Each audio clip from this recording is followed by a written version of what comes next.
Okay, what's up, people? Welcome back to another stream. Hope everyone is doing good this Friday.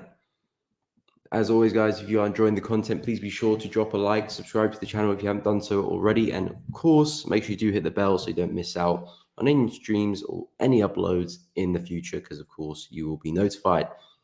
But guys, hope everyone is well. Karis, good morning. Good morning. Hope you're well. Ben, good morning. Hope you're well. Happy to those who celebrate. Acting like it's a tradition or something. But I hope you are well. Good morning, OP. Welcome to the stream. What is up, William? Good morning. Good morning. I hope you're well. Vincent, good morning. I hope you are doing good. So yeah, as Ben mentioned, it is NFP today, and I will be doing a separate stream for that later this afternoon to cover that. But we're going to get all the pre-match build-up over here on this stream, and then we'll witness the magic at 1:30. The analysis going into NFP for me, dollar-wise, is still very much the same, although maybe we do see some strength in the short term, but I'm still very much longer term looking for weakness for the USD. I still do expect lower prices. We did put this lower high in earlier this week. This is the dollar, by the way. And you can see the market is pretty smooth in these lower lows and lower highs. So naturally, I'm expecting that to continue. Maybe NFP we shoot up and then continue next week, or we continue dropping down. Of course, we'll find out when the time comes. But all I can say is from my end, I'm still expecting more downside for the dollar, however that looks. But I do have targets lower down at 99.5 roughly, which is this swing low here. So currency pairs like Euro USD, expecting that one to push higher. Pound USD, expecting that to push higher. And USD, expecting that to push higher as well. Aussie dollar, the current market I'm trading, expecting that to push higher too. Gold, expecting that to push higher as well. So that's kind of where I'm at going into NFP. So it should be an interesting day ahead of us. In terms of the yen pairs also looking very interesting as well. A lot of bearish momentum yesterday. Kind of kept up that momentum from the start of the week that kind of just persisted. And yeah, they're looking pretty bearish across the board. Is anyone looking to trade the yen pairs? I I am, but I don't think I'll get anything today. So it'll probably be next week. But we'll be looking for some break and retest on those currency pairs. OP, I'm seeing a beautiful breakout of the consolidation pound NZD and pound CHF. Okay, we'll take a look, but sadly, I'm playing on NFP, last market day. What do you avoid? Should I enter way after news or wait and exit? Good question, to be honest. Good question. It depends really, because there's no right or wrong answer. There's no right or wrong answer. You could look for an entry, and then it could end up being a phenomenal trade before NFP. It could end up being a phenomenal trade. You could enter now and then get stopped out and slipped because NFP went against you. It really has to be what you're comfortable with. That's kind of one of the biggest takes I've learned in trading, is based on what you're comfortable with. Some people are comfortable to take the trade, and if they do get slipped, say they're risking 1% on the trade, they get slipped to 1.5 or maybe 2%. Yeah, they're still very okay with that. They understood that that was a possibility. It happened. You continue with your day. It's not the end of your trading career, and you go into the next trade. And then on the flip side, you take the trade and NFP is in your direction, and price, really, moves for you, and you end the week on a very, very wide smile. So what I would say is to you, what are you comfortable with? Are you happy to take the risk before the news? If you're not, then simply just don't trade, wait after the news. There could be some nice opportunities afterwards. Probably be looking for some pullbacks, so probably be for next week. You'll find your entries, but if you're happy to take the risk before the news, go for it. I'm trading Aussie dollar right now. Again, I don't really mind the NFP. I know that, things could go against me and it could stop me out of the trade. I've got a pretty wide stop loss, so I'm not too afraid of being slipped. And if I am, if I am, it probably won't be that much. So I'm happy with that risk. I'm accepting that risk. If it happens, I move on. But if you don't accept that in your account, that's perfectly fine. That makes sense as well. Don't trade. So basically, my answer to that question is it's up to you, but just be fully aware of the risk, which is, okay, I could get slipped. If you're not happy with that, then don't trade. That's my biggest advice, because with me, especially as I'm more of a swing trader with wider stops, I can afford to hold through bigger news events. Maybe apart from the US election, I might just stay outside. But yeah, I got wider stops. I can hold through most news events. And of course, when it does go against me, I do get stopped out, but it's nothing crazy.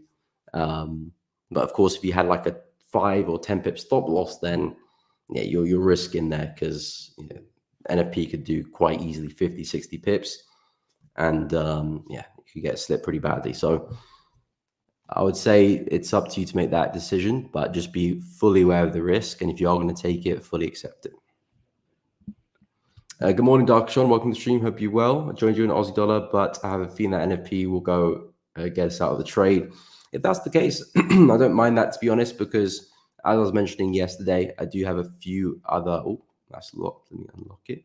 I have a few other areas which I'm looking to buy from, which is this area here and this area here as well. So if this trade doesn't go to plan and we push a little bit lower, I'll look to get involved back here at 0.666. Funny enough, and then this level here as well, around 0.658. So should this one fail, well, of course, it depends on the price action there, but if I'm getting some more entry signals at that area, I'll re-enter and give it another stab. If that one fails as well, then I'll look at this area here as my last result. And looking at fairly similar targets, we'll be trading stop loss, so we'll see where I actually do exit, but that's what I'm looking for price to get towards. If you're not feeling confident about the trade and you're not happy with the trade, then of course just pull the trade. You always want to make sure that you're taking a trade and you want to see it through. But then again, if you're not comfortable, especially with NFB coming up, then maybe you want to exit and then maybe re-enter at some point later in time, maybe later today after NFP, or maybe sometime next week. Yeah, that's up to you. But yeah, I'm okay with the position. If it does go against me, like I said, I'll look for re-entries. If it goes my favor, fantastic. Yeah, not much I can say about that. Afterwards sounds better. Yeah, fair enough, OP. Yeah, I don't mind that. Some people are okay trading you, some people are not. Yeah, there's no right or wrong, really. As long as you're managing risk, that's the only right and wrong, really. If you're not managing risk, then you're in the wrong. If you are managing risk, then there's not much you can do else other than that. Good morning, Georgie. Welcome to the stream. Hope you're well. I will go through pound NZD, pound CHF though. What is up, Manzondi? Hope you're well. Ben, my DAX short held for deal life yesterday and a little bit profit now. Oh, nice. Hopefully I can hold on to that going into NFP. Nice. Yeah, that wasn't looking too hot yesterday, but looks like someone was watching over you and steered DAX in your direction. We'll take a look at that. First, let me go through pound NZD and pound CHF.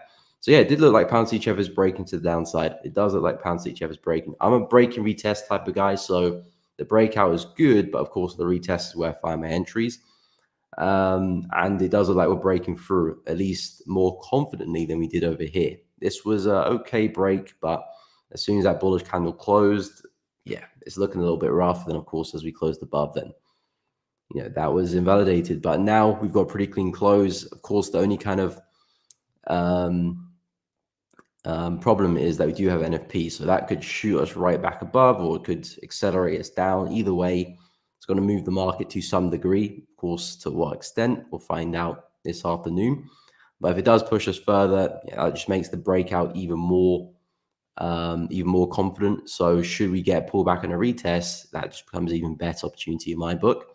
So yeah, I do like pound CHF to the downside, but of course I will be waiting for that break and retest, which probably won't happen today, but it is an opportunity I'm looking at. And after a successful rejection of that low, there is a lot of space to the downside for us to run into. So I like this from a swing perspective as well, because I'll be trading stops. I'll be open to how far price can run.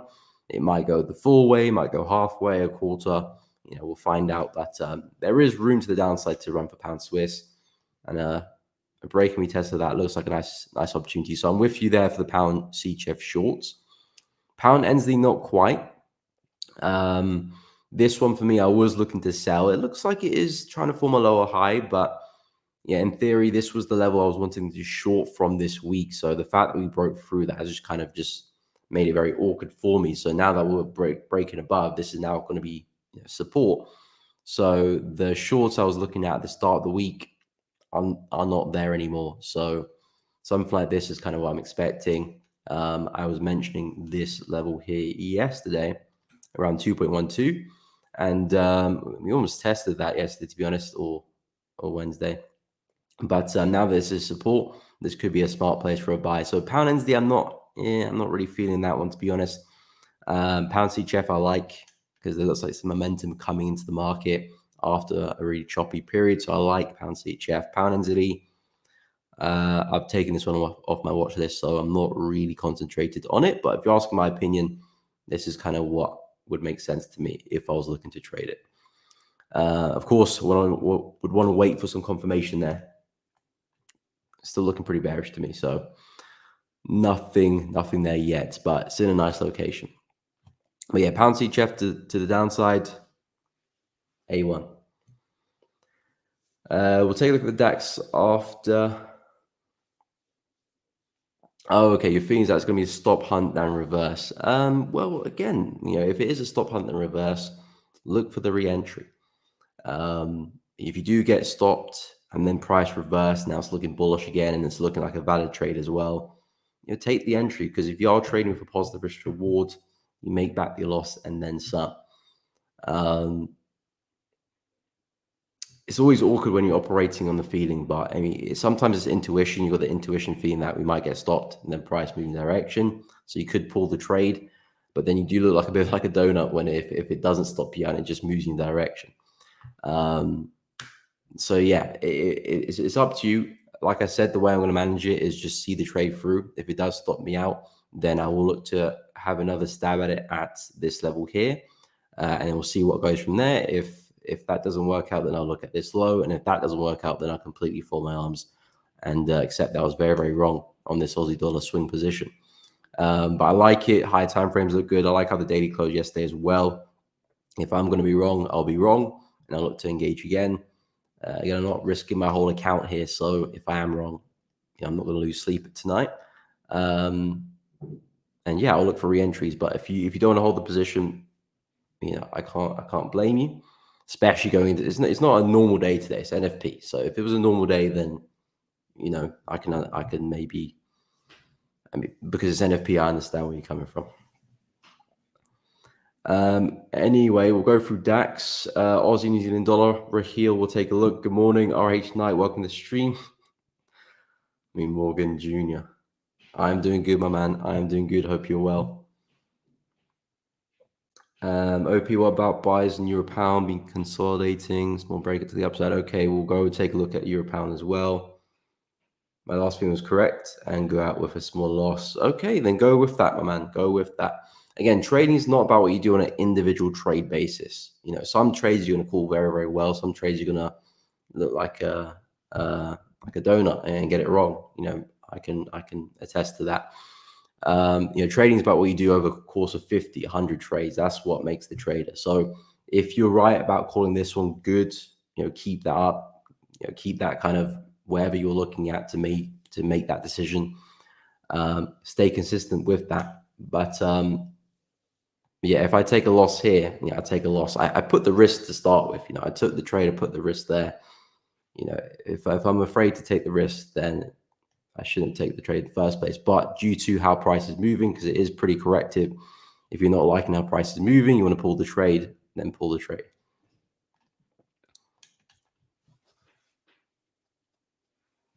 Okay, I'll go through to the DAX. The DAX there, GR30. Okay. Oh, yeah, we are moving to the downside. Yesterday, I was talking about a possible retest up here, but we did not see that. The market just consolidated, respect to the high. I think yesterday we were trading around here-ish, if I'm not mistaken. Actually, yeah, it was around here.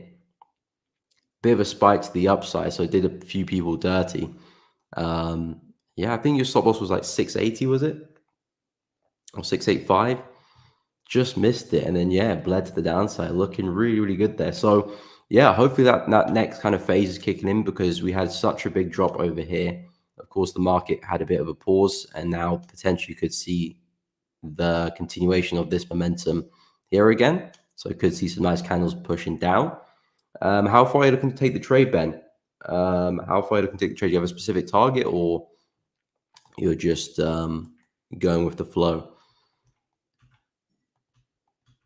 But yeah, that last candle there, looking pretty good, I must admit, looking pretty good, especially if you're a seller. And of course, all of this now will be turned support. So hopefully that can just retest and get on its way. But yeah, I don't mind it. I don't mind it there. I don't mind it. Okay, so I'll go through Euro Pound, and then I'll take a look at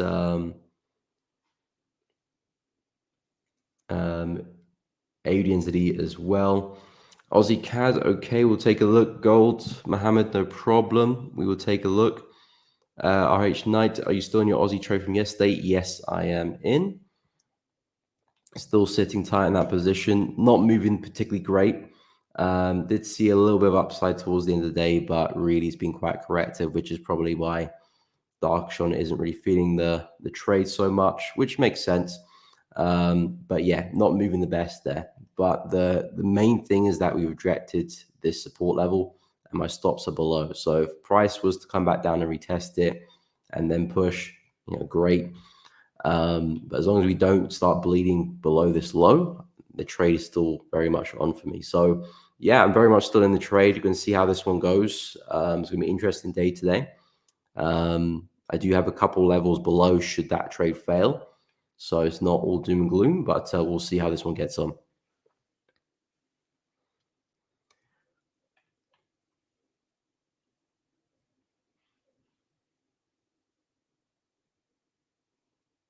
Okay. Yeah, I mean, that makes perfect sense, Darkshon. That makes perfect sense. The market could want to go and take out some stop losses before it wants to move higher. Yeah, that could be the case. Um, I'm not saying that you're wrong to expect a move down at all. If you want to wait for that, then wait for that. And that is, it makes perfect sense. The market could do that as NFP. We could see wicks to the upside, to the downside as well. We could even see wicks to the upside, wicks to the downside. The market closes a doji. So a lot can happen during NFP. And if you want to hold that out and then wait for NFP to do its thing and then look for the re-entries after, that makes a lot of sense as well. And if that's your plan, go for it. Okay, let me go through Euro Pound before I forget. Where is Euro Pound? So yeah, Euro Pound. Yeah, I'm already feeling the buys for Euro Pound. I said there could be some nice buys as we approach this low. That didn't really happen, unfortunately. If I zoom out to the daily time frame, you can see this is a big, big level of support, which gave us a really strong impulsive move to the upside. So I said as we approach this level, this could be a nice place for a buy. Just missed out, and we're kind of just slowly pushing higher.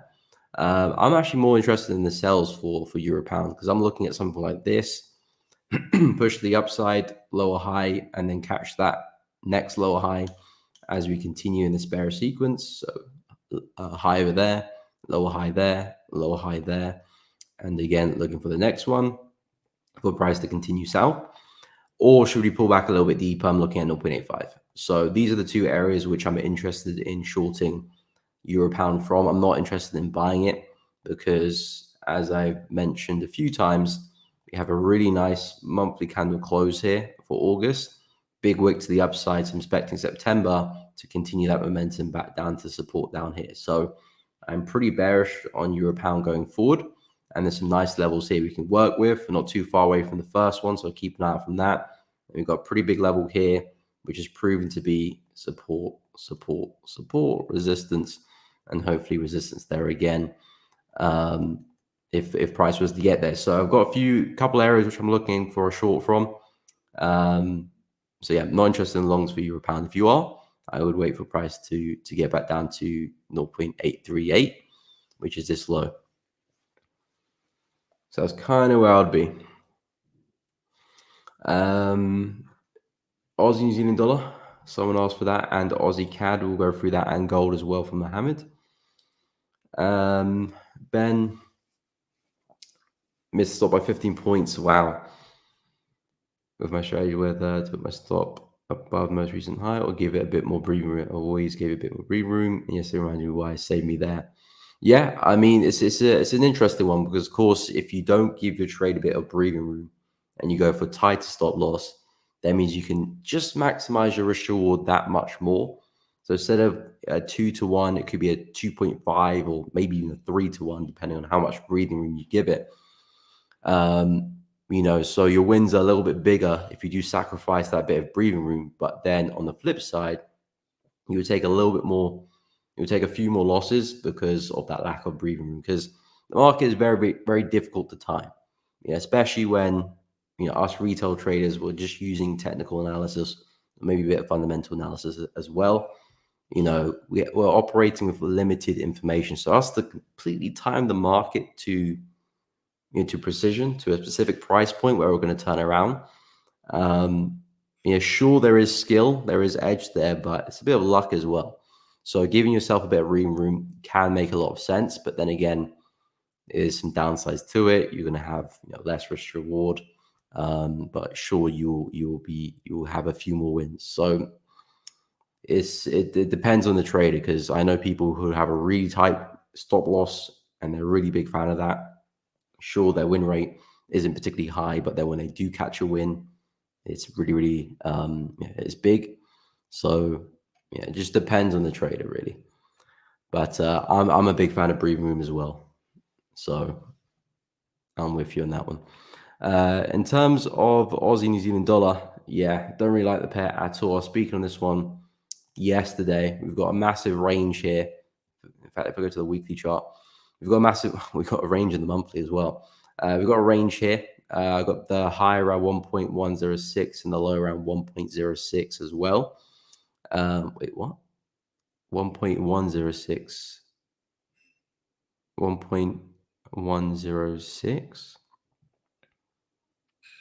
1.06. Okay. I was going to say it's the same price. 1.106 at 1.06. There we go.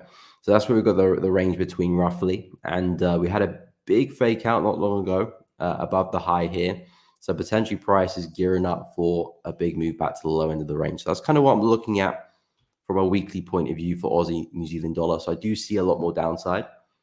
The thing is, the trick is, how do we trade this? I mentioned yesterday, if we were to get back to the high for some reason, I feel like that would be a really nice place for a trade, because we got a sensible place for a stop loss or back at major resistance. It just makes sense to take shorts up there.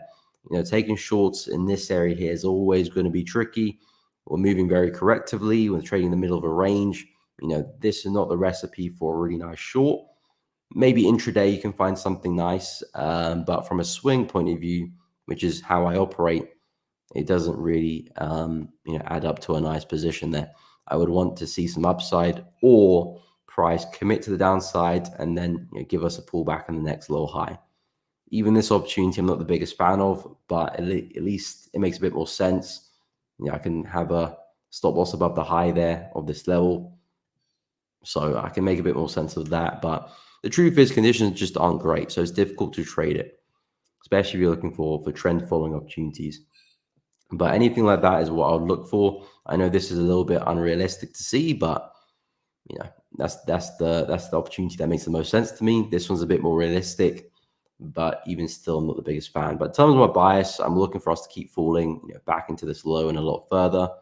So you can take that information and do what you want with that. But difficult to see good opportunities at good areas. What's up, Anis? Welcome to the stream. Hope you're well, my man. Welcome. Okay, take profit 18,150. Let me go have a look, see where that is. 18,150. 18.15. Okay, that's around here-ish. Kind of lines up with some of those lows there. Yeah, I would say that's a reasonable target as well. Not looking for anything crazy, but still giving you a decent move there in the market. So yeah, I mean, are you going to look to hold that through NFP? It's going to be an interesting afternoon for both of us. I'm long Aussie dollar, you're short the DAX. It gives me anxiety when the stops are really tight to a recent high. Yeah, that's why, basically what I was mentioning earlier. Yeah, it's very much each to their own, because you can make do with very tight stop loss and make that work with bigger risk rewards, and you can also do the same with give yourself some decent breathing room. It might be easier on the psyche because you got a bit more room to play with. You're using a lower lot size, so you're using higher because you're with a higher stop loss. You're going to be less scared going to news as well. So it's probably like an easier way to trade, I would say. Of course, your risk reward won't be as big as it could be if you were just tightening that stop loss as much as possible. But yeah, it's I think it's a more kind of, don't know what the right word is. Yeah, I don't know what the right word is. I was thinking of easier, but it's not easier. But maybe it is easier, to be honest. At least for normal people, because I know some people like the really tight stop loss and maximize the risk reward a lot. But you're just going to have a lower win rate. And of course, it's harder to trade with a low win rate as well. But that's me. That's just me. Anywho, we'll go through Aussie CAD and gold. I have not forgotten. If I have missed out a pair, let me know. Make a load of sense. Cool. No problemo. So we'll go through Aussie CAD, which is over here. So Aussie CAD, again, I'm expecting some upside with this one, but it's not really a pair which I'm a big fan of, to be honest. I'm not really looking to trade it. I'm not really do anything really with it. Again, when I do analyze my markets over the weekend, I go through all the markets I trade, which is I think 31. So I go through every chart over the weekend, and then I see which is the best and which ones look like they'll give me some opportunities for next week. Now I'll create a watch list and take that into the next week. Aussie CAD, just did not make that watch list. I wasn't even close to doing that because the market is quite choppy. There's somewhat of a bullish structure here going, but it's just very choppy, and it's kind of is just consolidation, really. If you don't want to get too fancy with it, it really is just consolidation, to be honest. So I'm not a big fan of how we're moving. I can't really see much into it. And so sometimes I do trade choppy markets, but there has to be a bit about it. There's just nothing here for Aussie CAD. I like this level. It's a big daily level here on 0.905. So I think this is a smart place for a bounce, but I'm not necessarily expecting us to push back to the swing high now. I feel like that's a bit of a very optimistic outlook there on the market back to the high. It could happen, of course, if the market wants to continue this to the upside. You would expect that to happen, but I would be watching out for areas like such, because these areas here could definitely take price back down against me. So I like this area for a buy. In fact, if you're looking to buy, you probably want to see price push down one more time, then look for some opportunities as we come down. Something like this, you can probably drop to the hour, and then this is a nice first target, and then maybe back to the high there. And I feel like that's pretty reasonable. Should price go in your favor and then come back against you, there's enough room there to go break even or secure some partials or trade a stop loss. And if price does push for you, great. You've got a nice level to trail underneath. Should price come back down, potentially moving the direction, or if it does break below, still walk away for decent profit. So I think in terms of the level, it makes sense for Aussie CAD. It's just the swing, the trend, the momentum of the market is very, very flat. So I'm not the biggest fan of this market right now, but I would be favoring buys as we approach this low. I'll just be careful with some of those areas as we do push to the upside. So yeah, that's kind of my outlook on Aussie CAD. Let me know what you're looking for on this one as well. In terms of gold, gold was bullish yesterday. It was very bullish when we were discussing it on the stream, and it kind of continued that. Not really. I think we closed. Yeah, this was the candle which closed on the stream yesterday, and then we're kind of just sideways since then. But nonetheless, I still do expect gold to keep pushing up. We've got, of course, a fantastic level of resistance above us at 25.30, but I'm expecting that to break. And when it does, if we can get a retest, that's just the next best opportunity with gold. It's kind of like stepping stones here. We had another level of resistance, prices broke through that, create support, retest it. Another level of resistance is formed, expect the price to break through that, retest it, and so on and so forth. So gold, to me, I'd only be looking at buys. I know as we approach the resistance, people will be looking to sell gold, and it makes sense. We've rejected this level 1, 2, 3, 4, 5 times before. We could do that, for 6th time right now. So it makes sense to look to sell. But I think just because of what the higher time frames are doing, they're still bullish to me, still continuing with these higher highs and higher lows, still seeing momentum on the daily, weekly, monthly charts.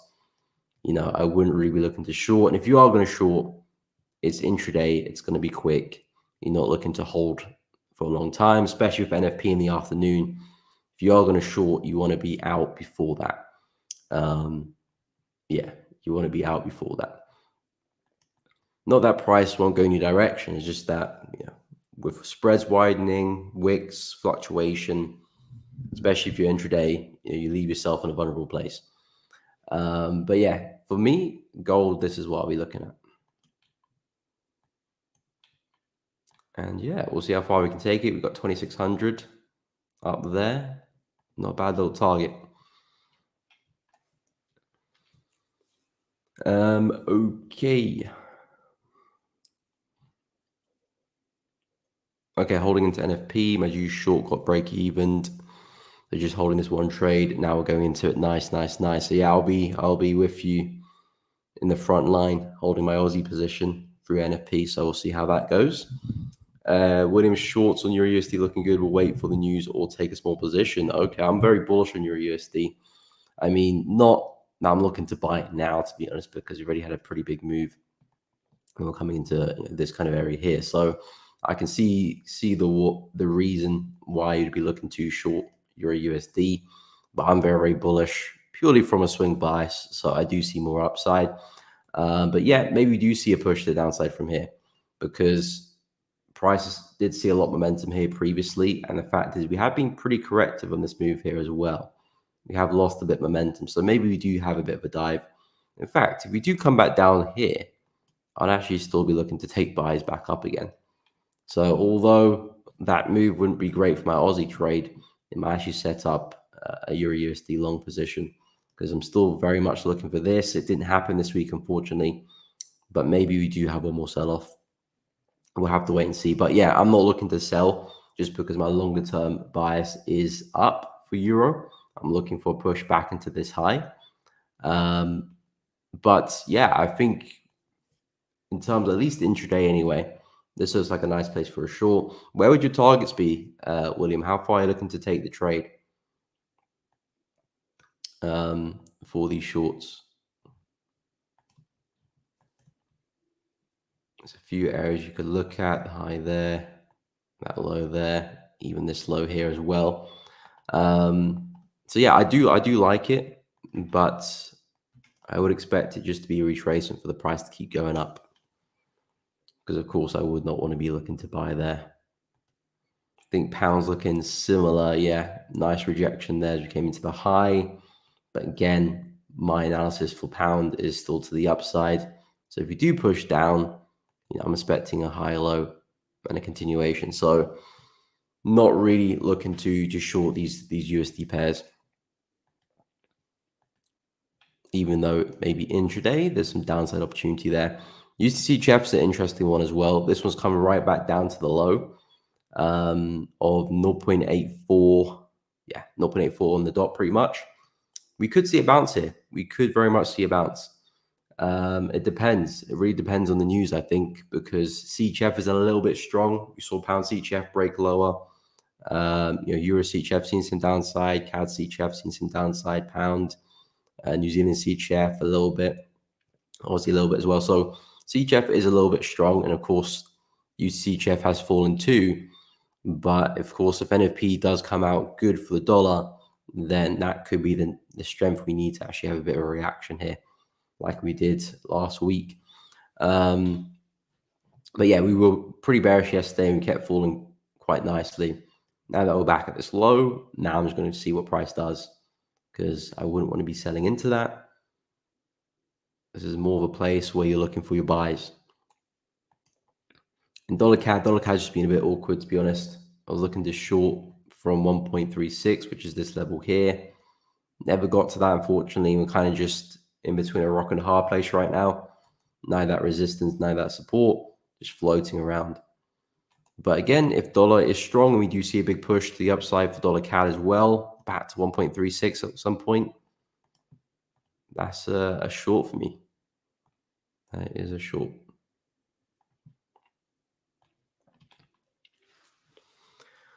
Um, 1.105 first take profit, 1.095 second. Okay, let me go see where that is.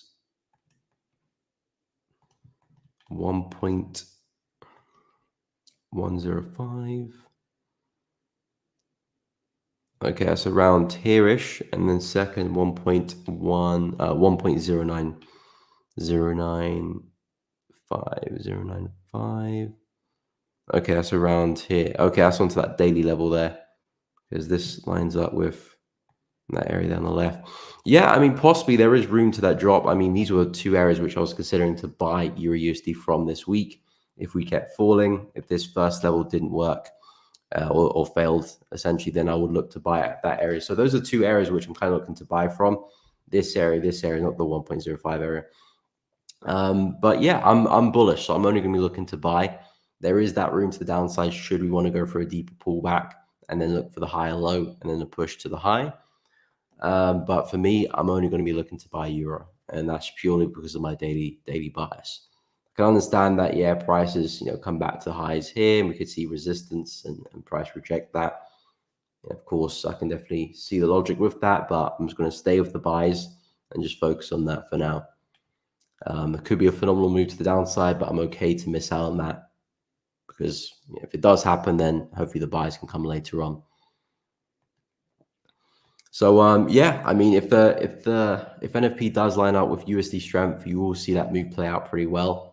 Of course, if it doesn't, then we'll probably break through. But from a technical point of view, it's at a nice place to short, I must admit. It's at a nice place to short.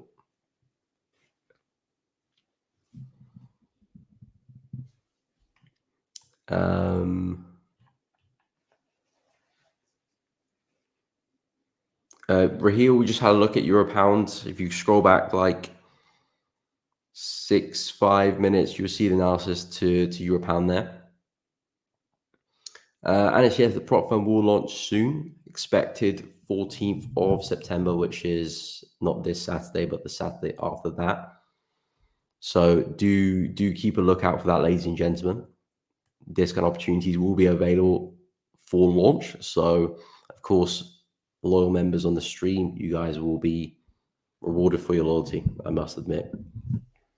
And I'll be doing giveaways and like games and stuff and prizes on the stream throughout the journey. So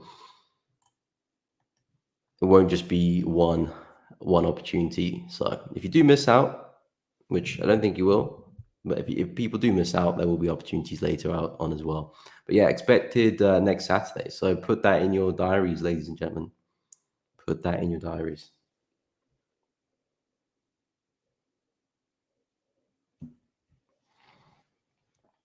Should be very, very exciting. Hopefully the yen pairs can keep falling. There could be some nice opportunities next week, but yeah, I'm not going to look into that too much. I think today the main focus is the USD. So I'm going to keep an eye out for that, see how that gets going. And the important thing I want to see as well is how the weekly candles close too, because we're seeing some nice momentum especially for the yen pairs. And if you look at this weekly candle, big wick to the upside, hopefully a nice strong close. I think probably is now not the best time to look at the weekly candles, to be honest, because NFP later on, it might look a little bit different. But we can get a rough idea. And then, of course, we'll see at the end of the week. You can look at the markets on Saturday and see how they close, or at the end of today. But yeah, the weekly for yen pairs is looking pretty bearish. You can see CAD yen there looking pretty bearish as well. We've got the big old 105 area here, which price is not very close. I mean, is very close to. Pound yen, nice closure there. New Zealand yen, nice bearish engulfing candle there. That could take us back into the low. Euro yen, that's looking pretty bearish. Might be pushing back into the wick. Dollar yen looking pretty bearish as well. Aussie yen, that's a really nice bearish candle there. Nice wick to the upside, nice shift of momentum. Hopefully get a nice closure there as well. Swiss yen, kind of closing within support there, so not the best closure in the world. Just kind of trading within the range there. If it can break out, which maybe NFP could do for us, then that would be interesting. In terms of the USD pairs, not much from their end either this week. We haven't actually moved that much, have we? Yet? We haven't moved much. So Euro, which is a small bullish candle, not much to speak on there. Pound, small bullish candle as well. Ends the USD. So again, these look small and not much, but NFP might move them this afternoon. USD CAD as well, a bit of a wick to the upside. Dollar CHF bearish, Aussie dollar. Yeah, just a kind of doji there. Gold looking strong though. Silver doji. Interesting.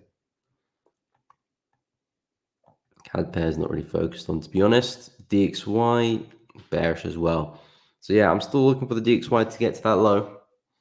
Still think we can, but yeah, the fundamentals will play a huge part in that. They will play a huge part, which we can't ignore. But DXY looks pretty bearish to me, even on the full hour as well. So I kind of expect the DXY to keep falling. And even if we do push to the upside, unless it's a crazy move like this and we end up taking the high out, that would be interesting. I mean, I still do expect the bigger move to be down, but maybe we do have a bigger pullback before we sell off. But even if you do have a big push up, even if it's to come back to the range, I'm expecting us to sell off afterwards. So yeah, pretty bearish on the USD. We'll see how that gets going. Not much. Aussie dollar, still pretty corrective, but pretty much trading at my entry price. So this will be an interesting trade to hold through the news, especially when you got NFP and your trade is still roughly around your entry price. Yeah, nothing better to keep you on your toes than a trade around your entry going into NFP. Nothing better to keep you on your toes. But like I said, the stop loss is pretty wide. We're working with a 60 pip stop loss there. So it's not like the 5 pip stop loss. Yeah, that'll be insane. But a 60 pip stop loss, there's room there to work with. And don't get me wrong, NFP could cover 60 pips there. But it would take its time. Very rarely we do that in one just drop. We could drop pretty heavily, but it'll gradually get there throughout the hour. So the slippage won't be there. Take a loss, but the slippage won't be there. And of course, if price was to push my direction, well, that is a great way to end the week. And hopefully we can make our way back to resistance here. I'll probably remove my stop loss at that point.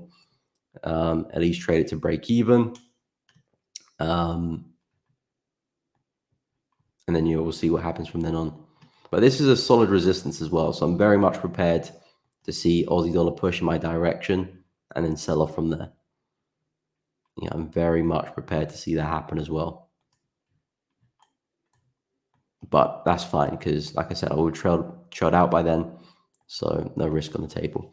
And if you do get a breakout, great. I'll keep trading, see if we can get to that high there. And again, I'll keep trading past that point. That's just where I'm expecting price to get to before I probably do get trailed out. But if I do catch a breakout, it could run a lot further. There is a big level over here, which I do expect us to get to eventually as well. But I don't expect myself to hold on to trade for that long. So that's why the take profits are roughly around that level there. So yeah, hopefully we can see some USD weakness, but I'm not going to try and contest anything. And silver's looking very interesting as well. Is anyone looking to trade silver? I know a lot of people have been talking about gold, and rightly so, but I think silver is a little hidden gem here. Reason being because silver's still got a long way to go to get back to that high. So if you're a swing trader, if you catch a nice buy in this one, there's a lot of room to run into. But yeah, it just looks a little bit awkward to buy right now. But if it does break above this level, which it looks like it's trying to do, I mean, I had a really big attempt here, but I failed. But if it does break through that high, then I think we're very much in a good place with silver. Should we see a nice pullback, high low somewhere, I'm expecting us to kick off to the upside. Because to me, this is just a big correction.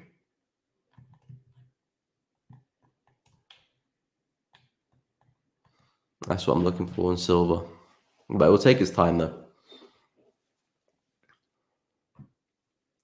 What's up, Tom? Welcome to the stream. Hope you are doing good. I hope I'm wrong this time, by the looks of it, it's pushing in that direction. You're talking about Aussie dollar. Yeah, I mean, we can't really say too much now, to be honest, because it's about to turn 11 p.m. The news doesn't come out until 1:30, so we got 2.5 hours, and yeah, we're pushing now, but in the next hour we might be pushing bearish because I'm not expecting anything big now until 1:30 until the NFP. So we might push up a little bit, but I would be surprised if we even break this high here. If I drop to the hourly, I'll be surprised if we break through this high. We might push into that high and then start to respect it again and push down again. The market is not going to do a lot of movement between now and NFP. NFP is going to be the big catalyst. But yeah, like I said, I'm going to see the trade through. The stop loss is there for a reason. If I do get wigged out, the next level I'm looking at is just below, so I'll look to re-enter if I do get an entry signal, of course. Then I'll manage the trade accordingly. Like I said, I'm not betting the farm on the trade, so if it doesn't play out, it's not a big deal. But all I can do is make sure I'm taking good trades and well thought out trades and taking trades according to the plan and trades according to my analysis. And if I can do that, then then I've done my job at the end of the day. Of course, when I look back, sometimes you miss things when you do look back because maybe you had some, maybe you weren't fully focused. Sometimes you look back in your trades and you okay, I missed that, or I did this wrong, I did that wrong. So of course, when you look back and review, you see if you did everything right. If you tick every box, then you just got to chalk it to the game and continue. You're supposed to lose sometimes. It's all a part of trading. But for now, it's in a good position. So I'll see how we continue.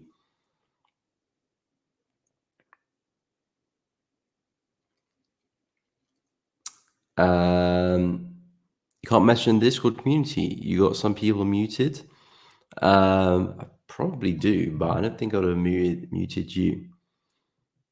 Is it what's the situation? Can you not type? Or when you press send, it doesn't go through? Or is there no kind of is there nowhere to type? Is that missing?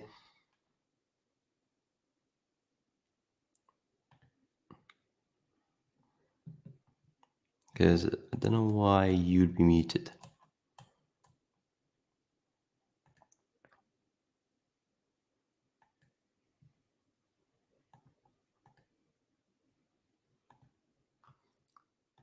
I mean, I'll have a look at that after stream.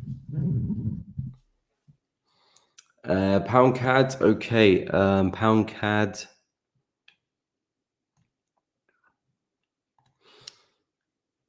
Yeah, let me know what you look to do with pound CAD. I'm not the biggest fan of pound CAD, I must say. Nice trend, it's been moving pretty well, especially for pound CAD, but it's struggling at that resistance there. So I'm kind of like, what's the next move here? We're going to break the resistance, so we're going to have a deeper pullback. I have mentioned that I do like this area here for a buy. Should we pull back that deep? I do like that place for a buy to take price back up again. And if you're looking for a sell, this is not a bad place for a sell since the market keeps respecting it. 1, 2, could be seeing a third and a fourth. And of course, it does line up with a really nice monthly level of resistance as well. So it's at a really, really big level. So shorts on pound CAD, there's some meat behind that trade, or that opportunity at least. So the sells look okay. Never really sells that I would take really. So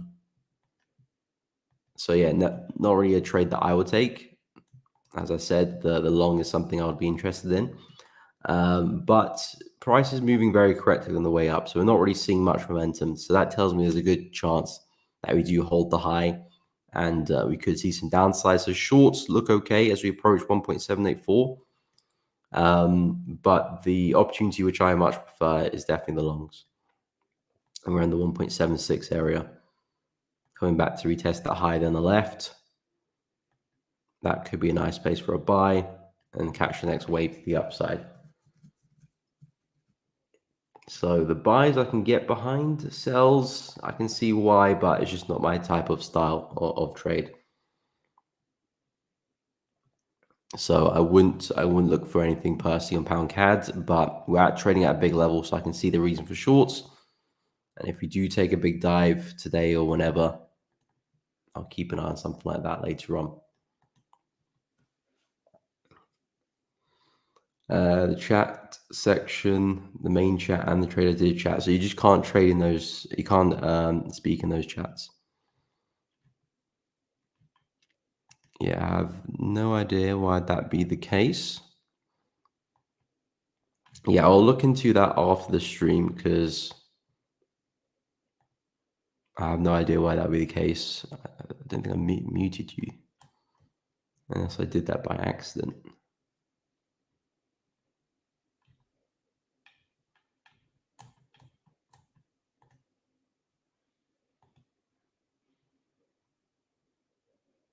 Yeah, I have no idea. I have no idea. So I'll look into that after the stream, and I mean I'll probably direct message you and let you know what's going on. But yeah, I have no idea why.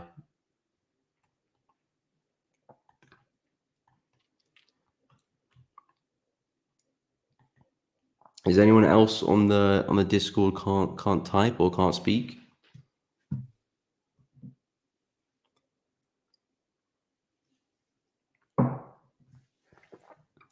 Because I'm pretty sure I can.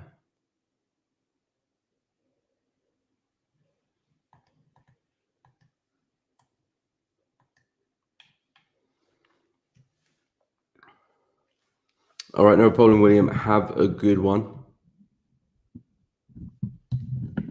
We'll see you at NFP, my man. Don't forget to like and sub. Appreciate it. If you guys are enjoying the stream, please be sure to drop a like and subscribe to the channel if you haven't done so already. Finding it useful, educational, informative. Please be sure to show some love. And of course, I do appreciate everyone who has done so far. It does really help out. So make sure you do drop a like, subscribe to the channel. And of course, hit the bell so you don't miss out on any streams or uploads when we do go live or share a video. So I do really appreciate that. But yeah, it will be an interesting NFP. The last NFP was a pretty big hitter. I remember we were covering that last month during August. The two previous ones were quite small. I think that actually no, June was pretty decent. July was dead. August had some moves about it. Hopefully September can cause some problems as well. I mean, not problems. I don't want any problems in the trade. I think because I wasn't in a trade last NFP, so I wasn't really too bothered what happened there. but this time I am. So hopefully we can see some weakness. In terms of my watch list going into next week, I will be looking to add some yen pairs to that. So I don't know if you guys caught me on Nick's stream yesterday, but Euro yen looking really good. I like the breakout on this one. I think there's a very high chance we get back to 156 now. So should we see a pullback on Euro yen, I will be looking to trade this and take that back to the low, which is this daily. Let me draw that back to that daily swing low, 4-hour swing low. And I do think we can probably go further as well, but I'll just call it there for now. Looks like price held onto the almost held onto that high there. I mean, the market isn't perfect, but it would be nice if we can test that area and just see a continuation back to the low. So I would expect Euro yen to keep falling. Pound yen is just about broken out that low. Not enough for me to look for a retest, I must admit. I need price to push a little bit further before I start looking for some retest and some sells, but I would be looking at some downside there for pound yen. CAD yen, there's not a lot of space to work with, so I probably won't be looking at this one much next week because there's a big level of support here around 104, around 105, essentially, really big level of support. So I don't want to be selling into that. Well, I don't mind selling into that. It's just we're a bit too close. If I'm selling from up high, I've got room to work with. Here, not so much, especially when the resistance I want to sell from is just above us there. So not a lot of room to work with. So CAD yen, unfortunately, will probably miss out. Pound yen looks good. New Zealand yen, not so happy with this one, so I won't be focusing this one. Euro yen looks good. Dollar yen, not so much either. I mean, this one is pretty much back at the low anyway. So I'm not really such a big fan of this one. Aussie yen, I do like Aussie yen. This one's got a lot of room back to the low. Should we fall there?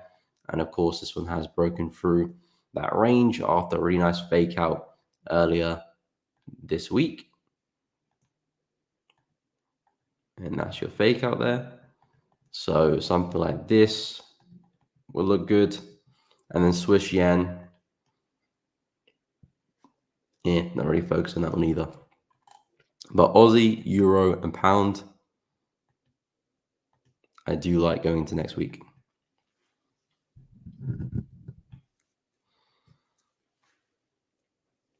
Yes, that was it. Last NFP did make dollar very weak. I remember that now. Madness on the yen, yes. Yeah, Sunday night as well. Markets were chaos, and then for a few days. Yeah, I do remember that actually. I do remember that now. All I remember was the market was moving a lot. I didn't remember if it was bullish or bearish, but after you mentioned that, I can remember it was bearish. In fact, it was. I think it was this move here. Yeah, Friday, 2nd of August. Look at that for a candle. Mate, if we could have that again today, I know I'm asking for a lot, but that would be absolutely beautiful for me. Look at that candle there. Huge. If we can get that again over here, yeah, that would be fantastic. But we'll see. We'll see. But yeah, very bearish. It continued bearish. In fact, you know, that NFP, which broke the support here, which broke that floor, was kind of the catalyst for this bearish trend. Because we were dancing on the support, really struggling to break through. We had a few kind of fake out and a few attempts to break through, never really happened.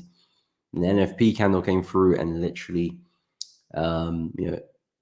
obliterated that level. And from then on, we had a nice bearish trend. So I don't know, maybe NFP this week continue that, or maybe we put a pause to that. We'll see. But that's the power, that's the strength of NFP. You know, it literally started the trend from then until the next NFP, which is pretty cool. And then sometimes NFPs can be a bit of a dud.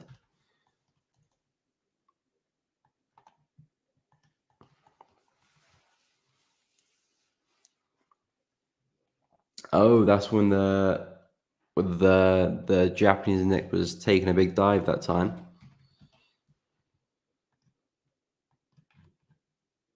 Friday, yeah. I think this was No, that's Thursday. Friday. Okay, NFP was here. So yeah, that's when that happened. Closing out for the week. No, that's the Monday. That was the Monday. So yeah, a lot of movement last NFP. I don't think we'll see anything that crazy today. This NFP, at least with the yen anyway.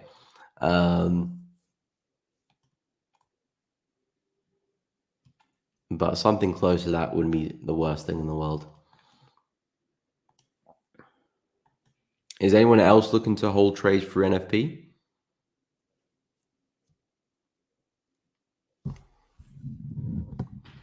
I know me and Ben are the brave duo. Anyone else holding trades for NFP? Or anyone going to sit out? I mean, of course, I completely understand why. Are you holding the NFP stream here? Well, yes, it will be on my channel, but not this specific stream. I do have I will be hosting a separate stream. It's on the same channel, but this one will come to an end at 12 p.m. UK time, so in about 50 minutes from now, roughly. And then I will do another stream, a new stream around 1:15, about 15 minutes before the news comes out.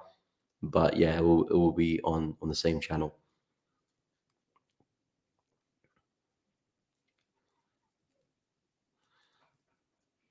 Yeah, the Sunday night was where all the yen stuff, kicked in. Yeah, I remember. Crazy, crazy, crazy stuff. And the thing is, like, even you could be trading the markets for forever, but moves like that is still quite interesting to see. Of course, you don't want to be on the wrong side of that. But if you're on the right side, it's a happy day. And if you're on the sidelines, it's kind of just like, wow, that's pretty interesting. See the market open up like that and just give you a crazy move. Like the week hasn't even started yet, but you're already moving like that. It's an interesting thing to see. But of course, when you're in the trade and it goes against you, I don't think you probably find it interesting then, but you know what I mean. Keris, you're holding a trade. What markets are you trading? If you want to share. RH Knight, I'm holding Aussie and Euro. Oh, okay. I know you trade the lower time frame, so that's gonna be interesting one there. Because it's always a bit more difficult to trade the NFP or trade major news in the lower time frames because you're more exposed to fluctuation, more exposed to spreads widening, and just the news in general. So it's always a little bit more difficult to do that. But are you selling, buying Aussie and Euro? What are you doing to them?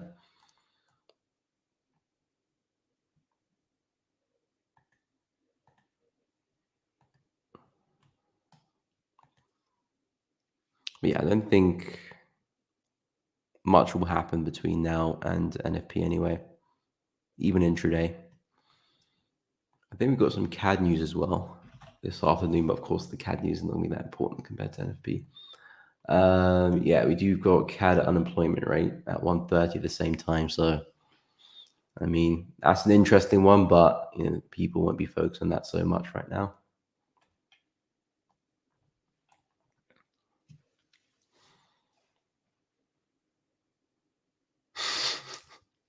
I like that mentality, RH Knight. I like that mentality. See what happens. It's only money. Very, very true. Long in both cases, nice. Yeah, that's very, very true. That's very, very true. It is only money at the end of the day. It is only money. Man, I like the outlook. I like the outlook because it's very easy to get caught up in trading, and you think money. And it's not even the money. It's just more like your kind of ego, really. You know, you take a few losses, you lose a bit of money, you feel demolished, but at the end of the day, it's only money. It's only money, which you do need to survive, of course, but it's not your health. It's not your health. If it was your health, that'll be something else. Keris, Aussie dollar and gold as well. Okay, so I assume you're long Aussie dollar as well. We've got a few people holding Aussie dollar longs. I think Darkshon as well. Not too sure if he's exited the position. And gold long as well. I like gold long. I do think we'll see the breakout. I feel like NFP is a good catalyst to see the breakout. Not necessarily will happen, but we kind of need something like an NFP to break the high in the first place. So, hopefully that could just, give us that boom today, this afternoon. So hopefully we can see that breakout, because gold's just been taking a sweet time inside the range, and it's been pretty boring, I must say. But if NFP can do the honors, break us through 25.30, should see some interesting momentum throughout the rest of the day and going into next week as well. But I do like gold to the upside. I wouldn't buy it yet until we see something like that. But if we do, I would hopefully look to join you at some stage. Do you have a certain target for gold? I'm expecting it's either the high or maybe like a fib extension or something like that, or a psychological target. Because of course these are the all-time highs for gold. So above that, there isn't price action to work with. So that's what I was wondering what your target will be.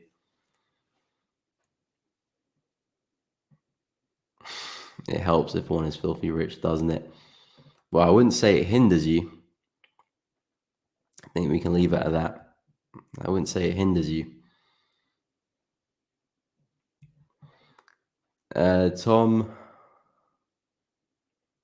beauty daily candle rejection on Aussie on the daily, also exposed on Aussie longs. Looking forward to see momentum follow through to the upside. I absolutely agree with you as well. I like the daily candle close, especially yesterday as well, because it did close with a nice roundness to it. Not a lot of wick to the upside there, and kind of filling that wick there a little bit. The previous daily candle was kind of a small body, indecisive candle, closed slightly bullish, yes, but there's big wicks to either side. So not a lot of meaning apart from that we're holding support there. Yesterday's candle was a little bit of momentum to show that, okay, we're pushing. So, but again, it's nothing crazy. It's not like we saw a really big bullish candle. So today will be the big one as well. Today will be the big candle to see what happens this afternoon, of course. But so far, it's holding pretty well on the daily. Again, I'm trading more the 4 hour, but the daily is holding well, which is always a bonus. And it's a pretty nice level there too. So as long as we can keep that going, I think you had an entry earlier than me. I think you entered down here or something around the 0.67 area, or maybe even below that. So I think you're already in the position. But I do like this to the upside. Daily looks good. High time frames look good. I really like this V-shaped price action here as well. Massive sell-off to the downside, followed by a massive recovery. These V-shaped patterns do have a pretty good win rate of playing out. Not win rate, but have a good probability of playing out, which just basically means you expect to see a reversal happen. So I'm looking for the correction of that for the continuation, and I'm prepared to long from either of these areas. If it breaks through that, then yeah, it probably isn't going bullish anymore.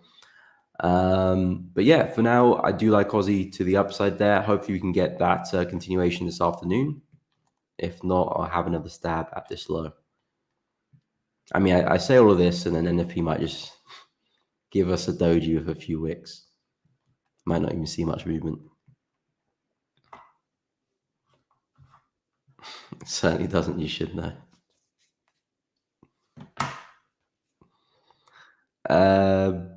Blue Devanshi. Euro USD, is it a sell? Isn't that the $1 million question? I'll take a look at Euro for you.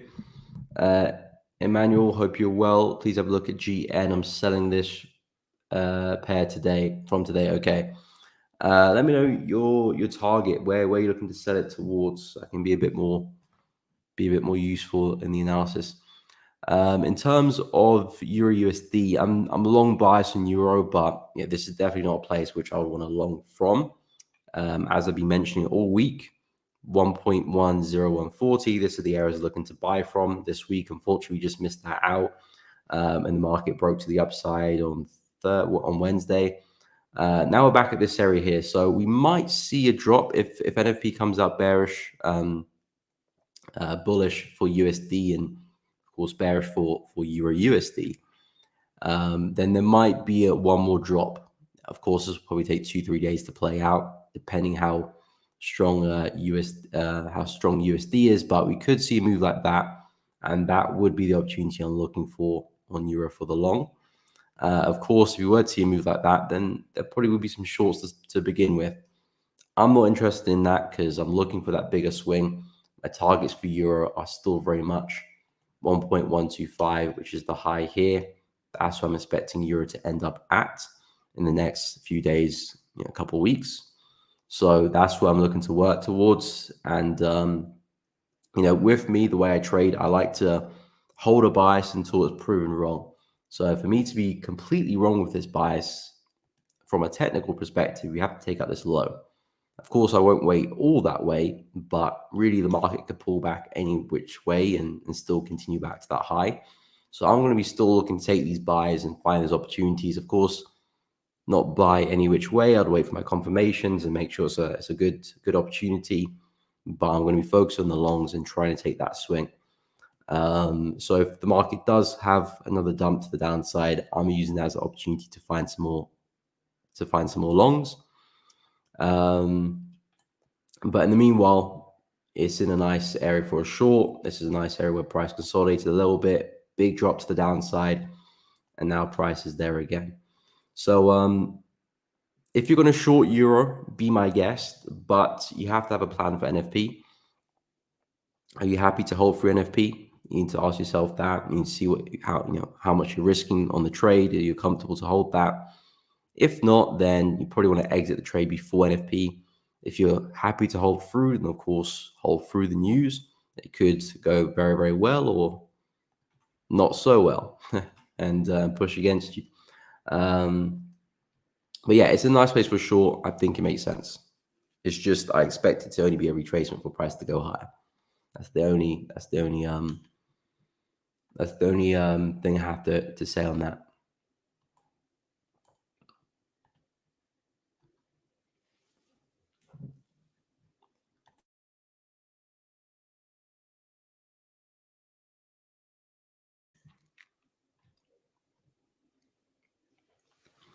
Okay, where was I?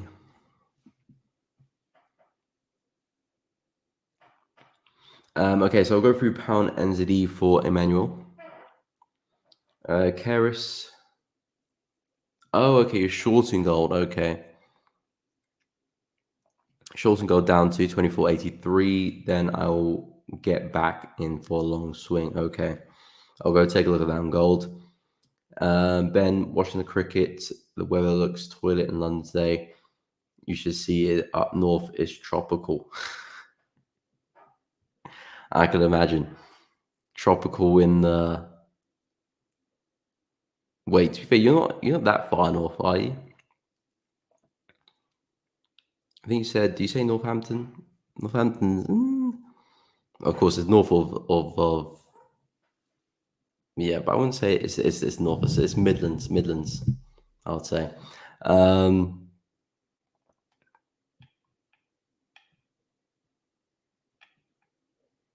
Oh, you're in Leeds. Okay, yeah, that is north. That is north. That is north.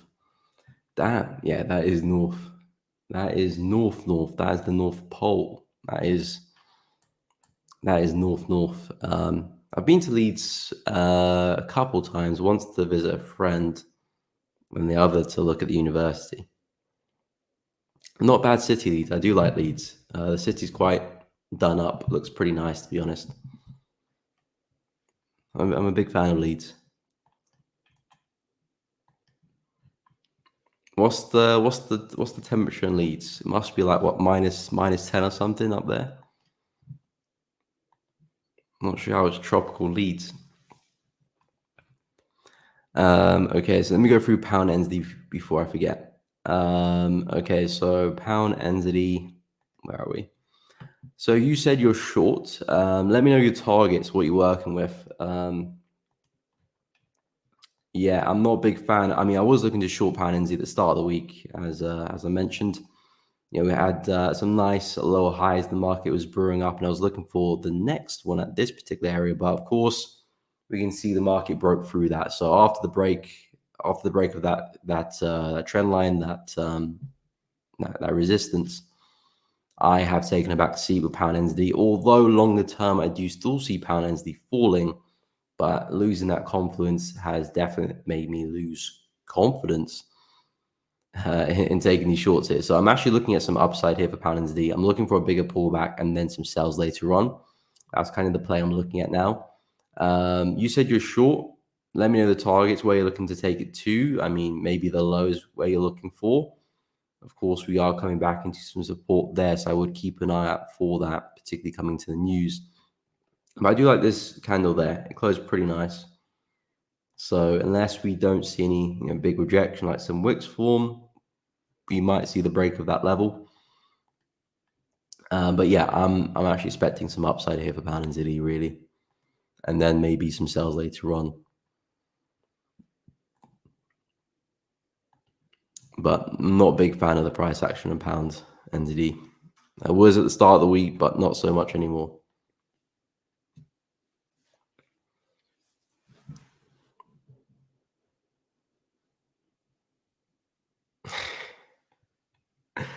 Lee slander will not be tolerated.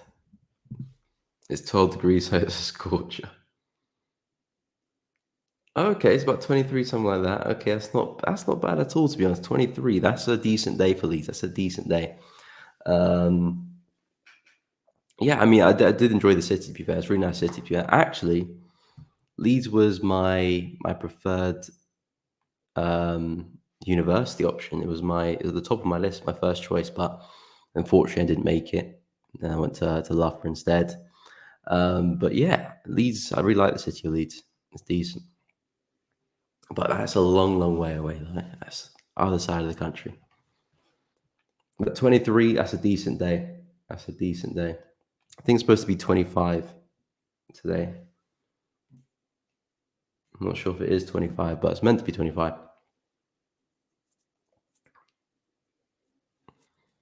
Decent day for Leeds. I studied civil engineering. Yeah, civil engineering. Very, very, very boring. I must admit, very boring.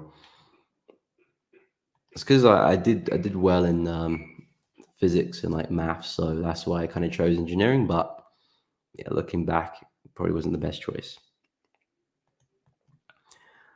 Mate, Euro is starting to come down. Is DXY looking bullish or something? A little bit, a little bit. Not much there though. Surprised we're actually seeing a bit of movement, to be honest. I thought it was going to be flat to all the news, but we're seeing a bit of a push there. I'll go take a look at that short idea. Tough degree. No, I didn't. I dropped out in second year.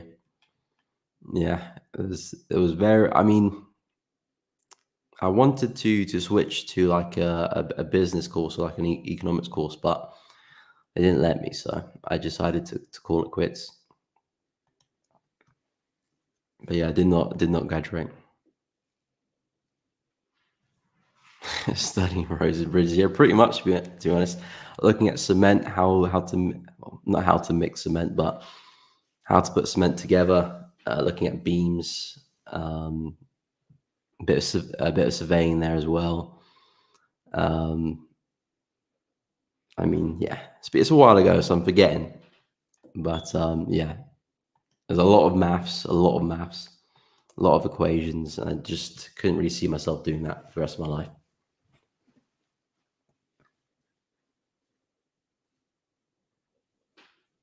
If I did like business, I probably would have at least graduated. But hey, everything happens for a reason. Everything happens for a reason.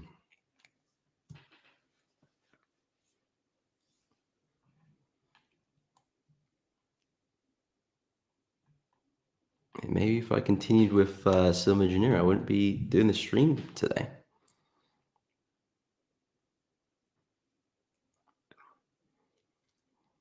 Yeah, I agree. I agree very much. So you definitely need a passion for it, kind of like trading.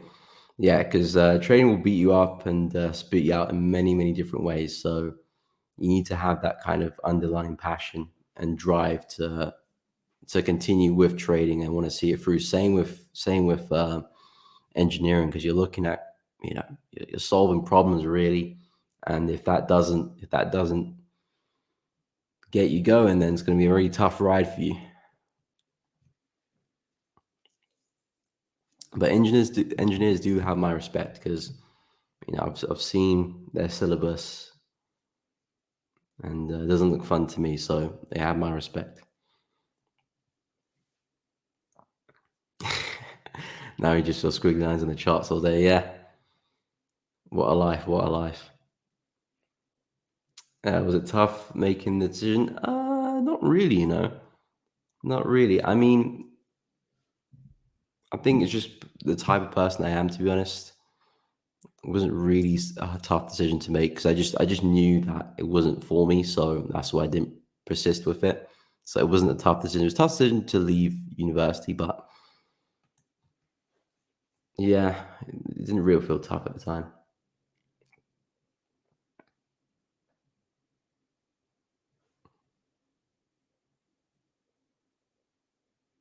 Hey, what's up, Lord? Welcome to the stream. Hope you are well. OP. Okay, doing quantity surveying. Yeah, I did. I had a module on that. That's where you stand across the road and you measure stuff. Would want to do something finance, but I really don't know. That's life, my friend. That's life. Yeah, I mean, I'll see if you can try and change. I mean, of course, it can be a bit of a pain to change as well, because when you change, you start from the beginning. It's like, okay, I've done all of that work, and now I have to start again doing something else. So that can be a bit of a pain. I mean, I think one bit of advice I would say, even if you are studying something you're not really passionate about and it's not really working, you don't have to do that for the rest of your life. You can always do it for like a few years and then pivot somewhere else. You're here on the stream, so you're learning how to trade. You could always do that on the side of surveying, and then that will take over at some point. So it's not the be all the end all, really. But of course, deep down, you know what you're after. And if you Friday, let's get some pips. That's the mentality, Lauder. That is the mentality. I'm currently long an Aussie dollar, so we'll be holding that one through the news.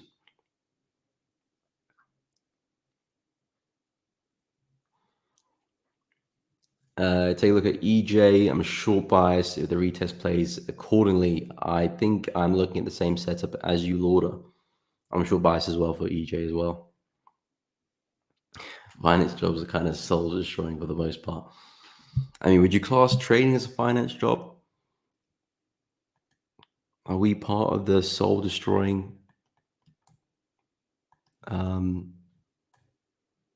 bracket? Let me have a look at EUREM. So yeah, EUREN, I think I'm looking the same setup as you, Lauder. Looking for the break me test and expecting downside. Lovely breakout yesterday slash the day before as well. Really nice breakout. Looking a little bit corrective now, a little bit tired. So I would expect to see a pullback pretty soon. I like this wick here to the downside. Price tried to continue this morning, but failed to do that. So we are running out a bit of steam. Hence, a pullback is likely to happen. And if we can retest this area, that would be a phenomenal area to short from. And hopefully, if you do see the necessary rejection there, I'll find my entry, stop loss above the zone, and then at least the push back to the low here. But the real target will be back to the low down here around 156. So yeah, I'm a big fan of EUREM. We've got a high over there, looking for that third lower high, and to continue in that sequence. I think there's massive support below us actually around this area here. So I would expect price to be attracted to that zone. And yeah, I would expect price to keep falling. So I'm with you with EUREM. I'm with you. Just hopefully we can see a pullback at some point, which is the pullback I think you're waiting for. I don't think we'll see it today. And if we do see it today, it probably won't look that great, because if it happens today, it will be a big candle driving higher, which isn't something I want to see. I want to see a bit more of a corrective pullback. So yeah, that's my kind of conundrum a little bit there. But if it can kind of just pull back correctively, form on Tuesday or something like that, or Wednesday next week. That's great. And then I'm expecting a drop lower.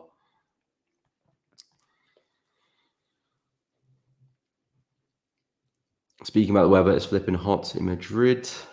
Damn, yeah, I bet it is. Yeah, I've heard it's very hot in Madrid.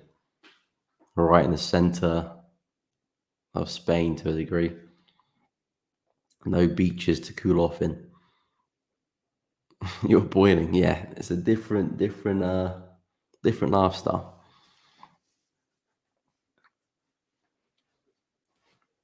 Did your parents tell you, or was it a solo journey? No, of course I discussed with my parents as well. But I'll say it's a collective decision. Okay, corporate finance jobs, okay. Okay, I hear you. I hear you. Ask me what I do. I say data analyst. Okay, technically it's not lying. No, you're not lying. You're analyzing data, really, to be honest. I mean, there's many ways to analyze data. Yeah, yeah, that's one way. That's one way to describe it. Candlestick analysis.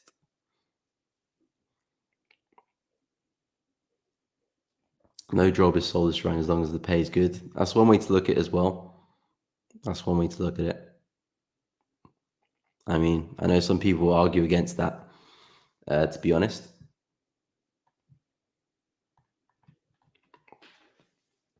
But yeah. I mean, people take jobs for different reasons. Some people take jobs for money. Some people take jobs for passion. Some people wouldn't leave a job for higher pay because they're really passionate what they're doing at the moment, and some would.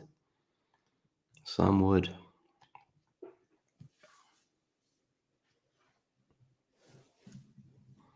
No problem, Lauda. Happy to help. Is it going to do the same movement as CAD yen? You speak about Euro yen. Is it going to do the same movement as CAD yen? 90% of the time, it would do.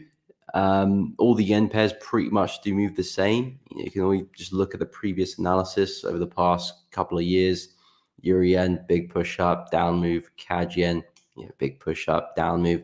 It's the same thing, really. So I always say if you're trading one yen pair, you're pretty much trading them all, to be honest. So if you're shorting CAD yen, you don't need to go and then short pound yen, short euro yen, because you're basically just taking the same trade 3 times.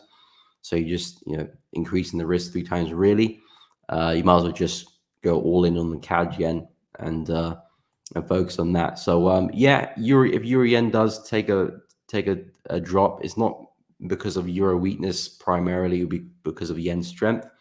So CAD yen will probably take a fall as well, and so will euro.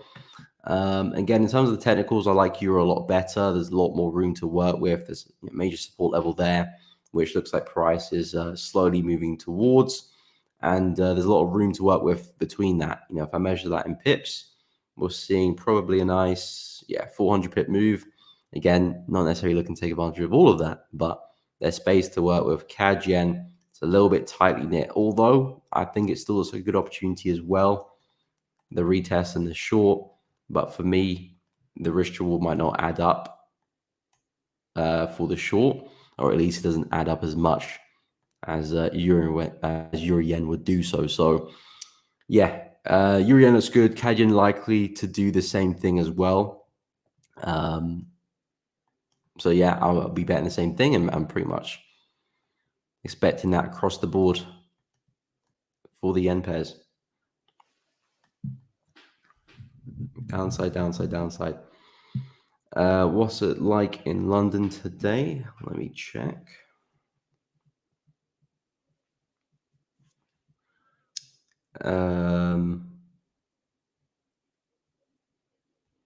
At the moment, 18 degrees, but expecting highs around 20 degrees. And pretty much cloudy. So a typical day. Actually, a typical day is not 18 degrees. Probably like 15 or 13.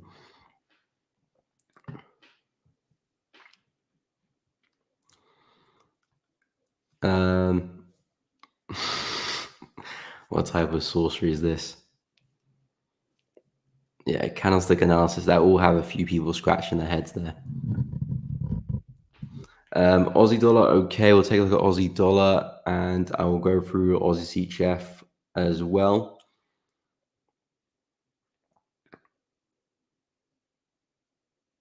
Rainy, overcast, and miserable as always. Mate, it's not always doom and gloom in London. It's not always. I mean, we're still in September, so yeah. In a couple months, that'll probably be my answer. Not even a couple months, probably 1 month or a couple weeks, to be honest. Okay, let me go through Aussie dollar and Aussie CHF. So Aussie dollar, I'm expecting some upside for this one. Currently in a long position. Not really moving fantastic, very corrective, but the main thing is we're holding support. So as long as we keep doing that, good job. The analysis is pretty much I'm looking for a drive higher. Now, the conditions aren't particularly great with Aussie dollar. You can see how we're moving very, very choppy. But the key thing which has sparked my interest for Aussie dollar is this big V-shaped pattern here, a massive sell-off, huge wick there as well, and a massive recovery. These patterns do play out pretty well, and I'm expecting to see a correction and a continuation to the upside based on that. So that is where I'm looking to get involved with on that retest there. Like I said, if it fails, I've got a couple more areas which I'm looking to buy from. But the analysis is that I'm expecting more upside, and it also lines up with my analysis on the USD, on the DXY. I'm expecting the DXY to keep falling at some point, back to the low here at 99.5. So if the DXY makes that move, it helps out my Aussie dollar position. And if the analysis plays out, there's a good chance we do see a swing back to 0.686 and maybe higher up as well. So yeah, for Aussie dollar, for me, swing point of view, a lot of room to the upside. Hopefully we can see a nice push and use NFP as a catalyst and really get the ball rolling, because we need something like that, because we're just so corrective right now. It's not moving great, but I do see more upsides on the horizon. In terms of Aussie CHF, this one's a bit more awkward because we are pretty bearish for Aussie CHF. You can see if I go to the weekly chart, we have been falling pretty nicely. So the higher time frame analysis is pretty clearly to the downside. There's major support just below us around 0.56251. And I was looking for price to come a lot higher before we sold off. Or was it sell off? Before we sold off. I don't know.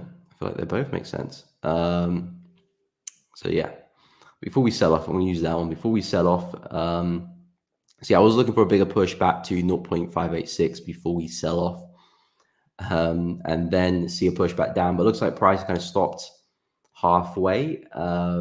It wasn't really any major level for me to look at there. So yeah, I was hoping we can push a little bit higher, but looks like we are selling off already. I do expect us to come back and test support. So I do see more downside for Aussie dollar. Of course, you can see a lovely support here, which price has just broken through. Not the cleanest break, I must say. It's quite corrective, but you can kind of see the retest already happening there. But if it's come back again, hold on to it. That could be a nice trade, maybe at some point next week. And looking at a trade like that, back to the low, and then we can go from there. And if that level breaks, then there's a lot of room for us to fall into, back to the low here and this low there on the left. But we'll speak of that at a later date. So yeah, with Aussie CHF, I like this to the downside. Looks like a lower high is printed in. Looks like it's doing what this the yen pairs are doing. Aussie yen printing that lower high. There's room to the downside for us. Aussie CHF looks like it's printed that lower high after that double top up there. Big drop, lower high, expecting some more downside. So yeah, that's kind of what I am eyeing up for Aussie CHF. Not really a pair on my watch list, I must say. Not really looking at it, but I would expect it to continue down because I'm pretty bearish on the CHF pairs in general. I do think there's room to the downside for the CHF pairs. So yeah, that's kind of where I'm at.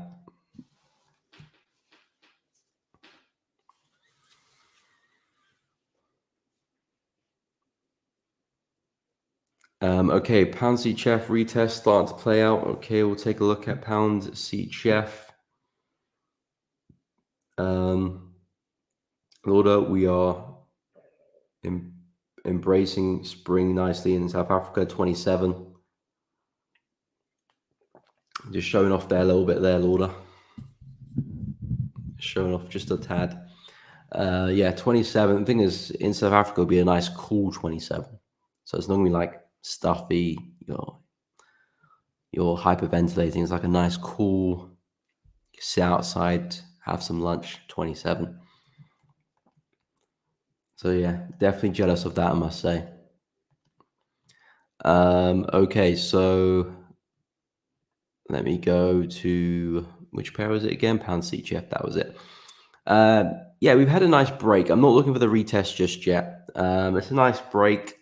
Thing is, I like my retest pretty big. So, for example, if you got a nice little level here, and price is retesting the level, then it gets the break.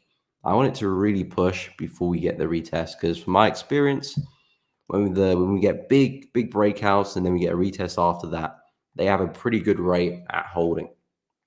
From my experience, there's more likeliness that there will be a fake out if the breakout's pretty shallow. It could still play out, of course. It's all probability at the end of the day. Sometimes the shallow breaks out, sometimes this doesn't do its job. So there's wins and losses with both patterns.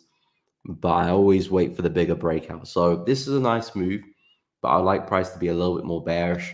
And quite frankly, with NFP on the horizon, it's probably best just to wait for NFP to do its job, because it's either NFP will give us the boost to go and test that, or it will give us the nudge to keep falling. And then hopefully maybe sometime next week we get the retest. But yeah, it is starting to pull back, and there could be some nice retests here on the lower time frames. I'll probably be looking at maybe the hourly or the 30-minute for the entries there. But I doubt you would get that before the news. You've only got an hour and 45 minutes before the news comes out. So you're probably not going to get the entry before the news. And if the news happens and we push up, then we'll see what price does then. But it'll be a tricky one to get, I think, just because the news makes it awkward. But the idea still stands: break and retest, looking at downside. I just think the news makes it a bit awkward.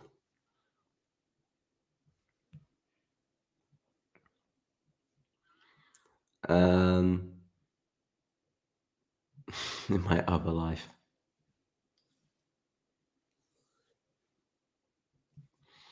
27, yeah, 27 in the UK is difficult. Yeah, it does feel like that. 27, you add 8 degrees to get the equivalent in Europe. It's not a nice 27.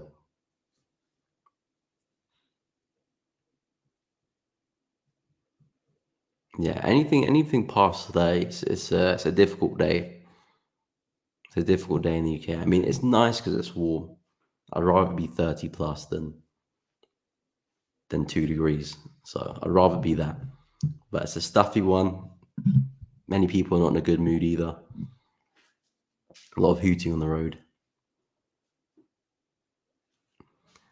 So your top three still remains the same with gold, Euro USD, Aussie dollar, Euro yen. Might just slightly take the third spot. Yeah, pretty much. Gold longs, Euro USD longs, Aussie dollar longs, EJ shorts. Yeah, that's pretty much what I'm looking at. Of course, if USD CAD can push up, I'll look at that one too. But USD CAD is very far away from that level. I do like pound yen, but I need a bigger break than that in a retest. I'm kind of not really focused on that now until next week. Aussie yen, similar situation as well as Euro yen. I like this one too for a retest for some downside. This is more my watch list going into next week. I don't think I'll be getting these opportunities before the end of the day. And yeah, pound CHF, and that's kind of where I'm at. That is kind of where I'm at. Not really focusing on any CAD pairs at the moment. Not quite doing it for me. And silver's got some work to do before I start looking to trade in that. And I like pound as well. If it was to come down, it's just it's a bit far away. But if it was to come back down to 1.305, I'll be more than happy to try and find some longs.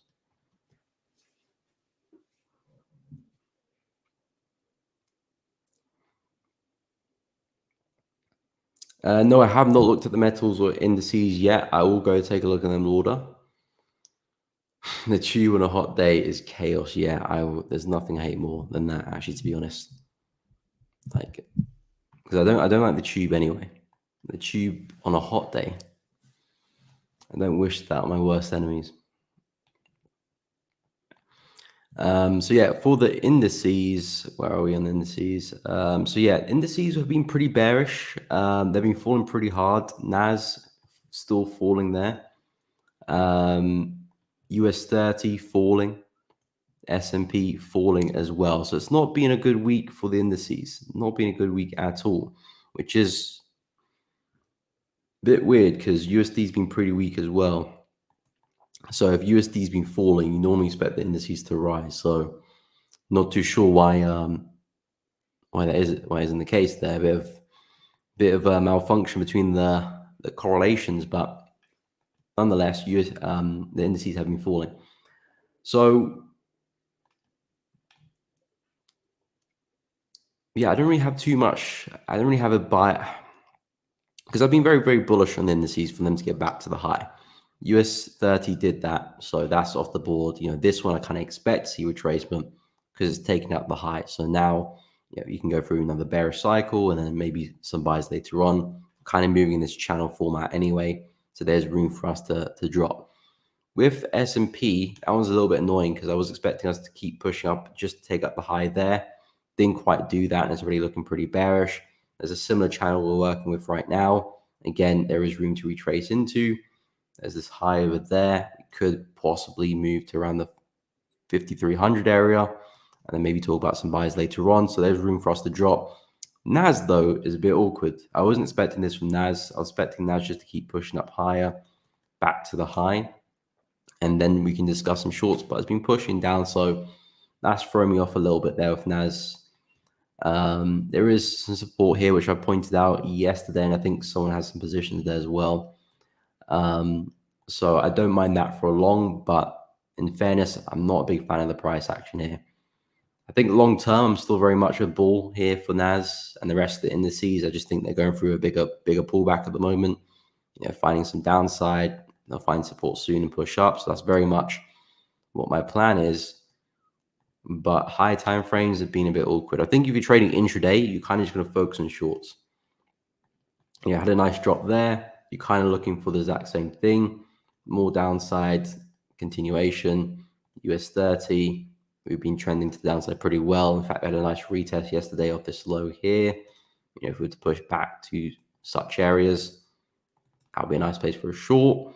S&P, that one's kept moving nicely. In fact, if you can push up and retest that area there, I feel like that'll be a nice short there as well. Retest the low of the range. So intraday, you're kind of still looking to take some shorts here, but swing, I'm not too sure. I think I'm just going to wait for more candlesticks, more information.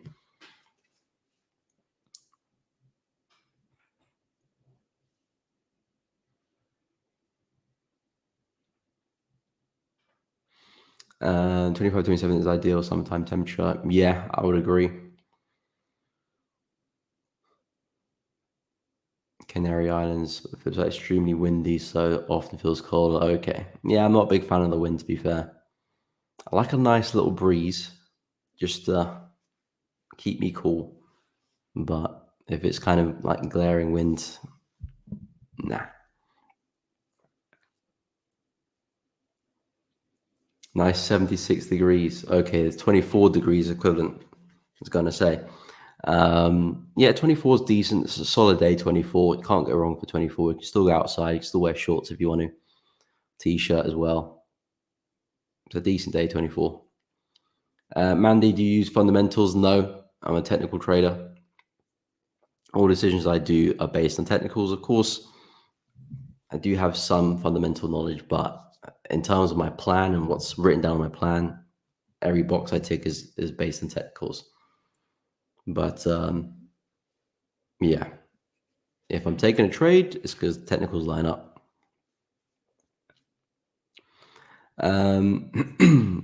USD's falling because of weak economic data, and the stock market thinks weak. Okay, showing going to the recession. Maybe it is time for recession. Recession, people spend less, business makes less money, stocks go down. Damn, maybe it is time for a recession. I mean, it's supposed to be in recession a long time ago, but maybe an official recession is it's time for that. OP, no problem, my man. Have a good one. I keep saying my man. I don't know if you're a woman or not, but yeah, I hope you're doing good, and we'll see you in the next stream, which will be in an hour and 30 minutes if you're about. And that goes for everyone as well. I will be doing a separate stream for NFP later today. So if you're free and you want to tune in to a bit of NFP action, feel free to join us. We'll be going live from 1:15 UK time. So actually about an hour and 20 minutes from now.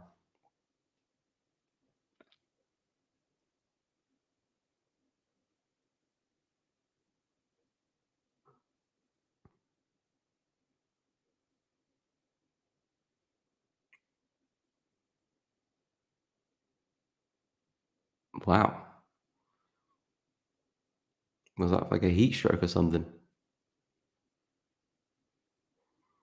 Yeah, Lord, I actually do. Yes, I do think I will.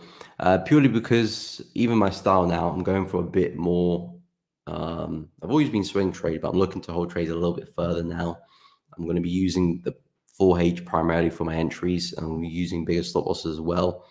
So I will be naturally incorporating a bit more of a fundamental approach. Technicals will always be the bread and butter, of course, but if I can have a good fundamental understanding of why I'm expecting the euro to gain strength and the USD to lose strength as well, that of course will add a nice little layer to my trades as well. So I think naturally I will be looking to incorporate more fundamentals. It's always difficult with fundamentals because it's not as black and white as technicals, or can be as black and white as technicals. So it will be a gradual incorporation of fundamentals, because technicals is easy just to tick a box. Okay, support, trend line or whatever you're looking at, tick, tick, tick. Fundamentals, yes, it's difficult to put a number on it. But yeah, I will be looking to add that to my game.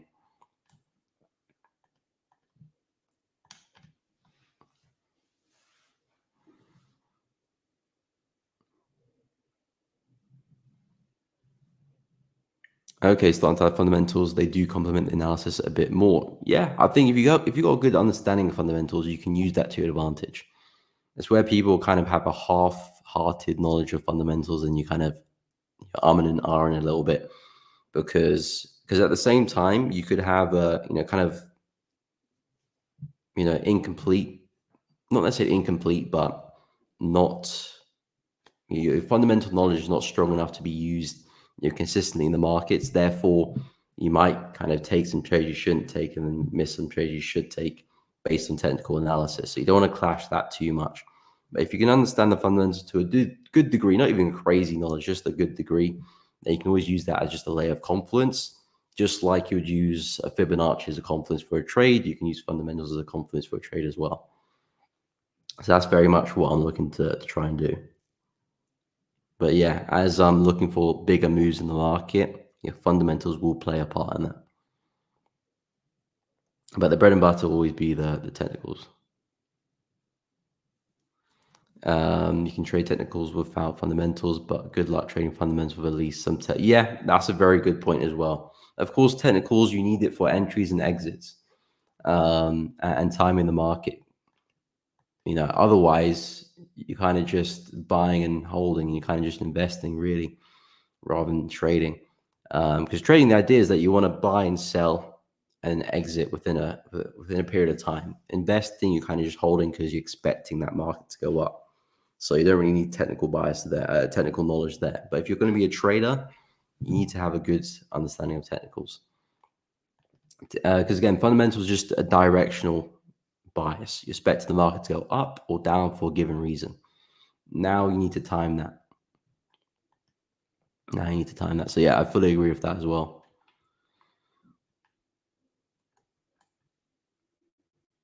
I fully agree with that. Okay. See, we were looking a little bit bullish, but now the market's pulling back as we reject the high. It's probably waiting for the NFP to get us going.